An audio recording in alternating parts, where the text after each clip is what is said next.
Hello friends, welcome to our channel. இன்னைக்கு எல்லாருக்குமே ரொம்ப பிடிக்கிற சீம்பால் கட்டி தாங்க பண்ண போறோம். அதுக்கு நான் 1 லிட்டர் சீம்பால் எடுத்திருக்கேன். இது கூடயே 1 கப் அளவுல நாட்டு சக்கரை சேர்த்துக்கிறேன். இப்போ இதை நல்லா நம்ம ஒரு வாட்டி நல்லா கலந்துக்கலாம். இது கூடயே 2 ஏலக்காய், கொஞ்சமா மிளகு, ஒரு துண்டு சுக்கும் சேர்த்து நல்லா பவுடரா இடிச்சிருக்கேன். அதையும் சேர்த்து நல்லா இதை கலந்துக்கலாம். இப்போ இதை ஒரு ஃபில்டர் வச்சு நல்லா வடிகட்டி எடுத்துக்கலாம்.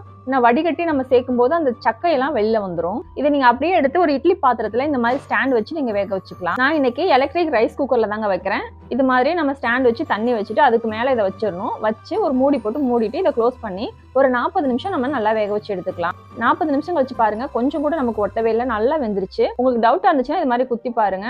குத்தி பாத்தீங்கன்னா கொஞ்சம் கூட ஒட்டாம வரும். அப்படியே ஓரங்கள்லாம் எடுத்து விட்டுட்டு ஒரு பிளேட்ல இந்த மாதிரி மாத்திக்கலாம். அவ்வளவுதாங்க, சூப்பரான சீம்பால் கட்டி ரெடி ஆயிடுச்சு. இதுல பாத்தீங்கன்னா அவ்வளவு சத்துக்கள் இருக்குது, நோய் எதிர்ப்பு சக்திகள் அது நிறைய இருக்குது. நமக்கு இது ரெகுலரா கிடைக்காது, ஆனா கிடைக்கும் போது இதை விட்டுறாதீங்க, வாங்கி உடனே செஞ்சிருங்க. இந்த வீடியோ பிடிச்சிருந்துச்சுன்னா நம்ம சேனலை சப்ஸ்கிரைப் பண்ணி சப்போர்ட் பண்ணுங்க ஃப்ரெண்ட்ஸ்.